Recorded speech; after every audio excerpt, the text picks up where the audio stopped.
Siempre surgen interrogantes que merecen ser respondidas a la luz de la palabra de Dios. Por eso ingrese a nuestra sala de chat www.bbnchat.org. Allí haga la consulta que desee. Este es un servicio totalmente gratis.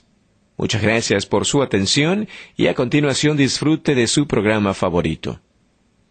El siguiente segmento es clasificación F, formativo, educativo cultural, A, apto para todo público.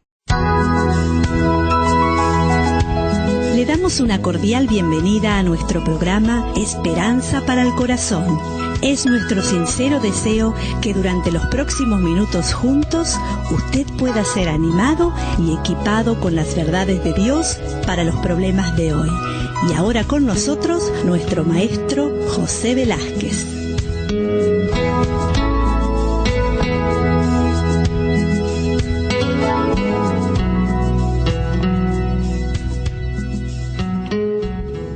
Hoy continuamos hablando sobre el tema de la homosexualidad y cómo necesitamos entender qué dice Dios y cómo vivir una vida que agrada a Dios. Habíamos hablado en el programa anterior a qué se denomina homosexual y habíamos definido también algunos conceptos para entender qué era la bisexualidad, la transexualidad, el concepto de heterosexual. Bueno, habíamos definido y en esta oportunidad me gustaría que volvamos a repasar el concepto de homosexualidad. Esto se definía como la actividad sexual que se tiene con una persona del mismo sexo, sea hombre con hombre, mujer con mujer, de tal manera que a través del bombardeo de los medios de comunicación y de distintos programas, en donde se encuentran presentes este tipo de inclinaciones, se hace ver como si fuera un estilo de vida normal, el cual debe darse la libertad para que la persona elija.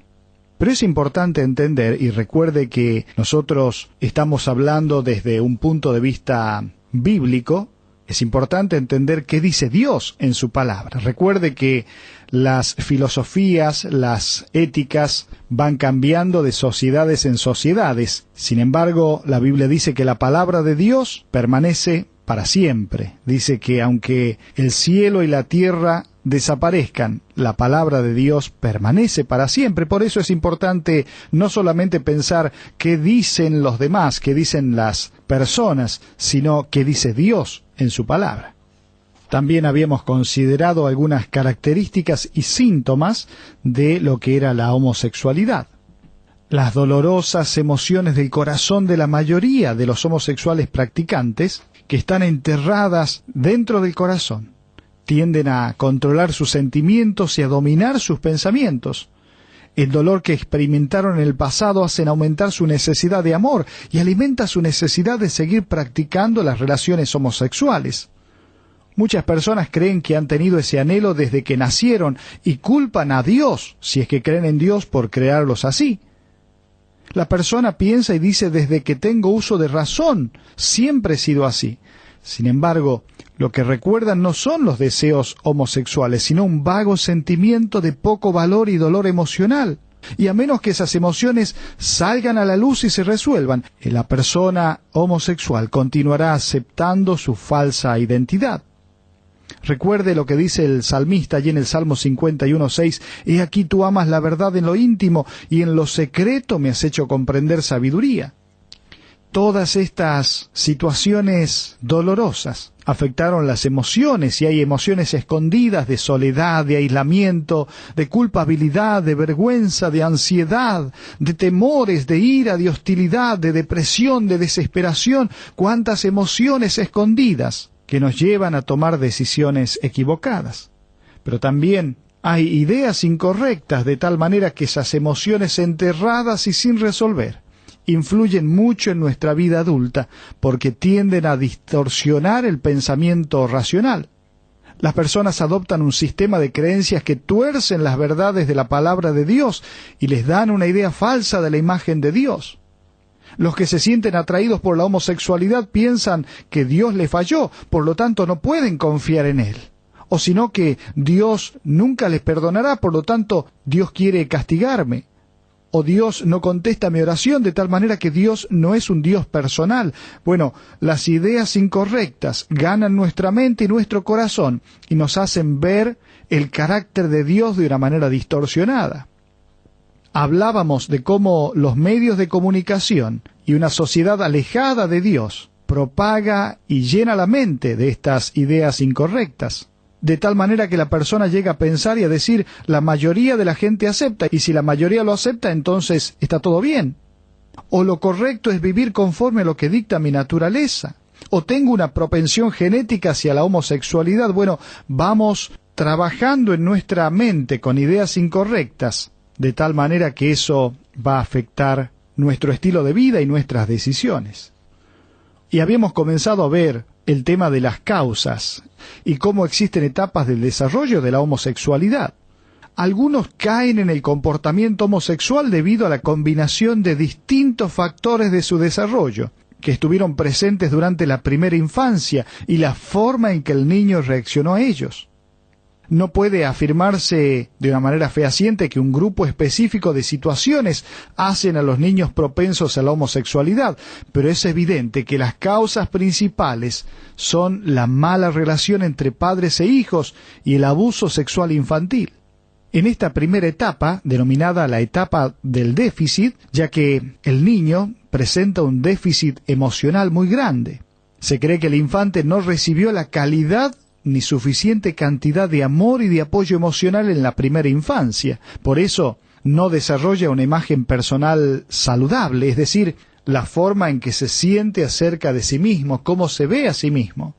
El hecho de que esos sentimientos empiezan desde el nacimiento explica por qué las personas homosexuales creen que así es como nacieron. Viven en un ambiente donde los sentimientos no se pueden expresar libremente. Tiene temores y falta de confianza en el modelo del mismo sexo. Quizás hay una ausencia del padre, es decir, si es un muchachito, un niño, no está presente el padre, o es indiferente, o es frío, o está ausente. O quizás ha experimentado un abuso sexual, o un abuso emocional, o la muerte de alguno de los padres, o el divorcio de los padres. Todas estas cosas van formando parte de lo que es la etapa del déficit emocional. La primera etapa de ese desarrollo de la homosexualidad. Esto trae como resultado que el niño no desarrolla una imagen personal positiva y empieza a relacionarse con los demás debido a su inseguridad. Esto le lleva a la segunda etapa, es decir, la etapa de la separación. Mire, apartarse emocionalmente es separar los sentimientos y emociones de las ideas y creencias que se tienen. Los niños se dan cuenta de su identidad sexual basándose en su anatomía fisiológica, pero debido a una gran cantidad de emociones heridas y necesidades no cubiertas, van desarrollando un hambre por ser amados por alguien del mismo sexo y buscan su afecto y su aceptación. Simplemente para tener una idea de esto, allí en el Salmo 88:14 dice: ¿Por qué, oh Jehová, desechas mi alma? ¿Por qué escondes de mí tu rostro? No encuentra este niño vínculos con el padre del mismo sexo. No puede no solamente vincularse, sino identificarse. Y esto va generando una tremenda ira y resentimiento contra el padre del otro sexo. Esto hace que el niño se cierre emocionalmente, provocando la incapacidad de dar y de recibir intimidad. Por eso es tan importante en una familia el padre y la madre. Cada uno tiene un rol importante, porque va a afianzar, fortalecer física y emocionalmente a su hijo. Entonces, en esta etapa de la separación, esto trae como resultado que las necesidades emocionales del niño se centran en personas de su mismo sexo e involuntariamente se convierten en deseo sexual durante la pubertad. Y hay muchas personas que aprovechan esta situación de los niños y de los púberes para conducirlos hacia la homosexualidad. Pero luego está la tercera etapa, la del engaño. Esta ira reprimida va creando pensamientos torcidos acerca de la persona de Dios, distorsiona la realidad y nos impide aceptar voluntariamente la verdad espiritual. El surgimiento de patrones de pensamientos engañosos hace que dejemos la puerta abierta para escuchar las mentiras de Satanás y nos provoca una esclavitud a los patrones pecaminosos de conducta. Tremendo, la etapa del engaño. Allí encontramos una incapacidad de superar los patrones de pensamientos dominados por las emociones. Somos incapaces de aplicar las verdades de la palabra de Dios. Somos esclavos a la forma pecaminosa de llenar las necesidades personales. Tenemos esa búsqueda de seguridad emocional con alguien del mismo sexo. Esta es una etapa, la etapa del engaño, la tercera etapa. Ahora, todo esto trae como resultado que el niño se convierta en un adulto que cree que no puede superar sus preferencias sexuales y emocionales. Fíjese el gran engaño en la mente y en el corazón y en las emociones de la persona.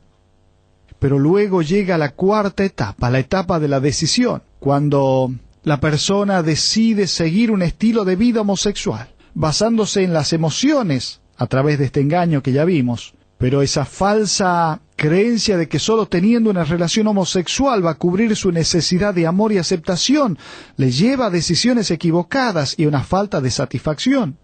Por eso Proverbios 5:22 dice: prenderán al impío sus propias iniquidades y retenido será con las cuerdas de su pecado. La persona se siente víctima de Dios, de la sociedad, se siente condenado, trata de justificar, de legitimar su conducta equivocada y pecaminosa. Es incapaz de experimentar el perdón y la persona toma decisiones llevándole a una vida completamente errada. Esto trae como resultado que la persona se identifica como homosexual y pierde la esperanza de cambiar. Fíjese cómo es el desarrollo de la homosexualidad. Las emociones son las principales causantes del ciclo de la derrota que experimentan los homosexuales. Ellos tratan de dejar su estilo de vida, pero no lo logran, porque ese ciclo de la derrota continuamente los vence. Si Dios rompe la barrera de la incredulidad y convence a una persona de su inmoralidad, el deseo de cambiar por sí solo no hace que suceda el cambio. ¿Sabía esto? Durante la etapa de separación, la mente se separa de las emociones. Aunque la razón tiene la capacidad de reconocer que la actividad homosexual es incorrecta, las emociones reprimidas siguen influyendo en la conducta. Una vez que se toma la decisión de buscar alivio a las emociones dolorosas, la culpabilidad se anida y perpetúa el ciclo. Pero Dios, sí, solo Dios puede romper esos ciclos. La intervención divina trae victoria de la derrota. Recuerde lo que dice Lucas 1:37, porque nada imposible para Dios. Recuerde, nada imposible para Dios. ¿Usted sabía que la razón para hacer las cosas que nos agradan, sorprenden o decepcionan radica especialmente en nuestras creencias? Cuando éramos niños, nuestras experiencias nos produjeron emociones que a su vez provocaron ciertos pensamientos, que asimismo produjeron las raíces de nuestras ideas adecuadas o puede ser inadecuadas acerca de ciertas cosas. La forma en que reaccionamos emocionalmente a ciertas experiencias nos envía mensajes acerca de nosotros mismos, pero también de otras personas y aún de Dios. Los mensajes que recibimos en la primera infancia, en especial los relacionados con nuestro valor personal y nuestra sexualidad, forman nuestro sistema de creencia. Este da a luz nuestra conducta, nuestras actitudes, nuestro comportamiento. Es decir, nuestros pensamientos determinan nuestras prioridades, también nuestras decisiones, nuestros hábitos y aún hasta nuestras adicciones. Qué importante que es entender el concepto de los pensamientos, las creencias. Primera de Corintios 13:11 dice que cuando yo era niño pensaba como niño, juzgaba como niño, hablaba como niño, mas cuando ya fui hombre dejé lo que era de niño. Fíjese entonces, el desarrollo de nuestras creencias. Pero ¿cuáles son las creencias básicas de un homosexual? Usted sabía que todas las personas, no importa la tendencia que tenga, todos nacemos con 3 necesidades emocionales dadas por Dios. La necesidad de ser amados, de tener significación y de tener seguridad.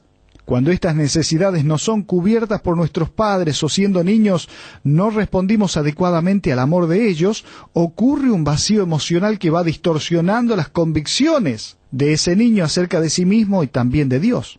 Basado en razonamientos equivocados, el homosexual cree que la necesidad de amor y seguridad emocional solo se puede obtener en las relaciones con el mismo sexo. Por eso, la creencia falsa hace que la persona diga: no puedo cambiar mi identidad homosexual.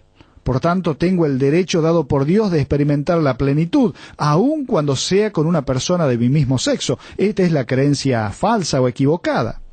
En cambio, la creencia correcta es cuando la persona puede decir: cuando encuentro mi verdadera identidad en Cristo, es decir, que estoy seguro emocionalmente y que soy amado en forma incondicional, entonces quedo libre del control de mis impulsos sexuales inapropiados. Puedo confiar en el Señor para que me provea relaciones íntimas y amorosas que sean puras ante sus ojos. Fíjese cómo cambia nuestra forma de ver las cosas dependiendo de la creencia que tengamos. Pero la gran pregunta es si puede cambiar el sistema de creencias adquirido por uno durante la niñez. Mire, claro que sí. Es importante que reconozca y resuelva sus emociones heridas de la infancia.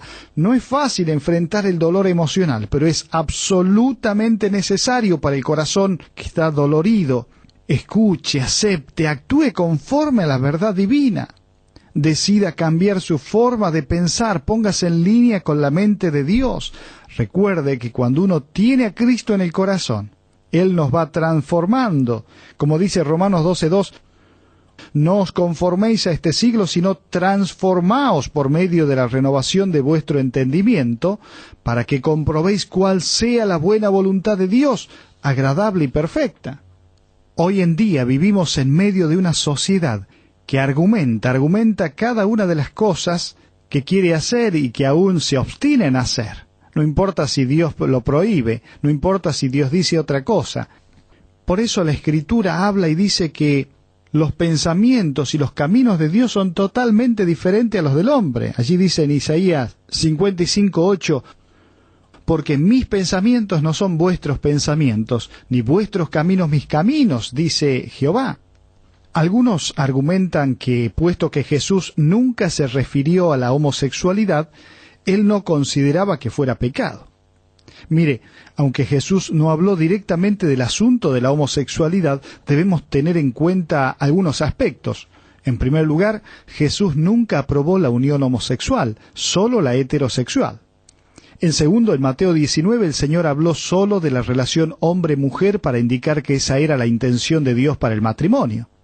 En tercer lugar, mencionó que el celibato era la única alternativa del matrimonio heterosexual.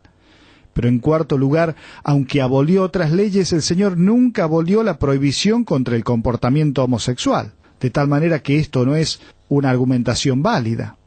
Otros argumentan que en el Nuevo Testamento se enseña que la ley mosaica fue abolida. Por tanto, ya no se debe aplicar la ley contra la homosexualidad. Los adultos deben ser sexualmente libres para hacer lo que desean. Bueno, mire, a pesar de que la ley de Moisés ya no está en efecto, según Romanos 7:6 y 8:2, la ley del Espíritu debe ser la guía de todos los creyentes. La ley del Espíritu escrita en nuestros corazones nos da libertad, pero no libertad para pecar, sino para quedar libres del pecado. Después de promulgar la ley escrita del Antiguo Testamento, el Espíritu Santo sin duda inspiró a muchos escritores del Nuevo Testamento para que siguieran condenando aquello que era pecaminoso, como es el caso de la homosexualidad. Si no, observe allí en Judas 7, Segunda de Pedro 2:6, Primera Corintios 6:9 y 10, de tal manera que esta argumentación también no tiene validez. Otros argumentan que, como el amor es el tema dominante en la Biblia, si las personas se aman unas a otras, entonces la homosexualidad no puede ser mala. Aunque debemos entender que cuando Jesús dijo que nos amáramos unos a otros allí en Juan 13:34, utilizó una forma de la palabra griega ágape que significa amor sacrificial. Ese término es muy diferente a eros, que significa amor apasionado o sexual. Ágape es un compromiso que busca el máximo bien de la otra persona sin importar lo que ésta haga o deje de hacer. Así es el amor de Dios también. Por lógica, si usted dice que en verdad ama a cierto amigo, tener una relación homosexual con él, que Dios llama pecado, no es buscar el máximo bien para su amigo. Más bien es conducir a esa persona al pecado y por lo tanto se hace culpable y recibe el juicio de Dios. Ese no es amor. Un Dios perfectamente lógico no puede aceptar todo tipo de expresiones sexuales, tales como la infidelidad matrimonial, el incesto, la homosexualidad. Él declaró en muchas ocasiones que esos actos son pecaminosos porque son acciones contrarias a su carácter moral. El mandamiento de Dios de amar a otros no contradice su exhortación a la pureza sexual. Entonces, es importante entender que Dios es un Dios de amor, pero Él es un Dios santo y no acepta aquello que es pecaminoso. Y otra argumentación habla de que la Iglesia no ha mostrado amor por los homosexuales, sino condenación y odio, y quiero decir que esto es verdad en muchos casos. Un verdadero cristiano debe ser compasivo con todo tipo de personas y con todo tipo de necesidades, los homosexuales, los que están con problemas de alcoholismo, con droga, etcétera, etcétera. Debemos centrarnos en sus necesidades no satisfechas y no descuidar los principios bíblicos. Esto es muy importante. A los cristianos se les dice que hablen la verdad en amor. Sin embargo, aunque la Iglesia ha fallado al no mostrar amor a los homosexuales, esto no hace nulo los principios divinos. Es evidente que dos errores no hacen a un acierto. La falta de compasión de la Iglesia tampoco cambia el hecho de que Dios considera que la conducta homosexual es pecado, es inmoral, no está bien. Jesucristo quiere perdonar a cualquier persona, sin importar qué pecado haya cometido, pero también dice a los inmorales, ni yo te condeno, vete y no peques más. Y aún hay personas que pueden presentar una argumentación diciendo que es cruel e injusto esperar que cambie su orientación sexual, ya que el cambio es imposible. En realidad, Dios no pide que seamos santos y puros sin darnos el poder de serlo. Allí 1 Tesalonicenses 5:24 dice, fiel es el que os llama, el cual también lo hará. Lo que parece imposible para sus fuerzas es completamente posible en el poder de Dios. Recuerde lo que dice Lucas 1:37, porque nada hay imposible para Dios, de tal manera que podríamos seguir escuchando argumentaciones y aún dando respuestas, pero creo que esto es suficiente como para hacernos entender que cuando queremos hacer nuestra propia voluntad, entonces vamos a tratar de encontrar argumentaciones que nos convenzan y nos hagan pensar que vamos por buen camino. Ahora, uno decide qué es lo que quiere hacer, si hacer lo que Dios dice y colocarnos delante de sus principios, de su palabra y decir, yo quiero ver las cosas como Dios las ve, o hacer nuestra propia voluntad. Cuando nosotros seguimos nuestros propios caminos, entonces encontramos insatisfacción, encontramos decisiones que nos llevan en una espiral descendente a mayores profundidades de insatisfacción. Sin embargo, Jesucristo dice, yo soy el camino, la verdad y la vida, nadie viene al Padre sino por mí. El que a mí viene no le echo fuera. El mismo apóstol dice, llevando cautivo todo argumento, toda argumentación a los pies de Cristo, es decir, estamos constantemente en una lucha, y es una lucha espiritual, para vivir este tiempo que estamos sobre esta tierra conforme a nuestras propias decisiones, voluntades y argumentaciones, o hacer lo que dice la palabra de Dios. Mire, la palabra de Dios es muy clara y contundente. Él ama al homosexual, Él ama a aquel que está necesitado, no importa cuál sea su necesidad. El problema radica en que, aunque Dios ame a la persona, Él no ama la conducta pecaminosa, Él no ama el pecado. Dice la Biblia, el que encubre sus pecados no prosperará, mas el que los confiesa y se aparta alcanzará misericordia, de tal manera que Él, con sus brazos abiertos, está invitando a todo tipo de personas. Y si usted en este momento se da cuenta que está viviendo una vida contraria a los principios de Dios, haciendo los impulsos y los deseos de su propia naturaleza, porque de su corazón, dice la Biblia, que salen los malos pensamientos, las fornicaciones, e incluya también esta tendencia, esta actitud. Y Él dice que quiere darnos un corazón nuevo. Él dice que vino a esta tierra para darnos vida y vida en abundancia. De tal manera que yo le invito, le imploro en esta hora, que usted pueda ponerse a tonos con el Señor, que pueda ponerse a cuentas con Dios y decir, Señor, acá estoy con mis luchas, con mis tendencias, con mis pecados. Necesito cambiar, necesito que me des un nuevo corazón, una nueva vida. Necesito que me enseñes a vivir como a ti te agrada. Estoy cansado de este ciclo de derrota. Estoy cansado de una vida infructuosa. Estoy cansado de vivir haciendo mi propia voluntad. Hoy quiero que entres en mi corazón. Quiero que seas mi Salvador. Quiero que cambies totalmente mi vida. Que vivas en mí de tal manera que pueda disfrutar del perdón y la paz que solo tú me ofreces. Que el Señor le bendiga.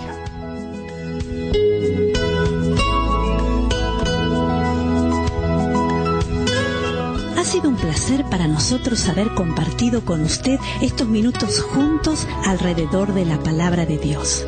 Todo el material que usted escuchó hoy está a su disposición.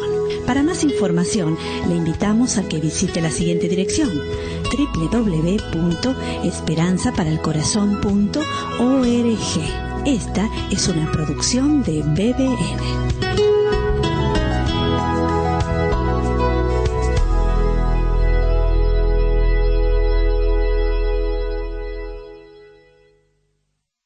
Ingrese a nuestra sala de chat para hacer la consulta espiritual que desee. www.bbnchat.org. Este es un servicio totalmente gratis. Muchas gracias. Somos sus amigos de BBN.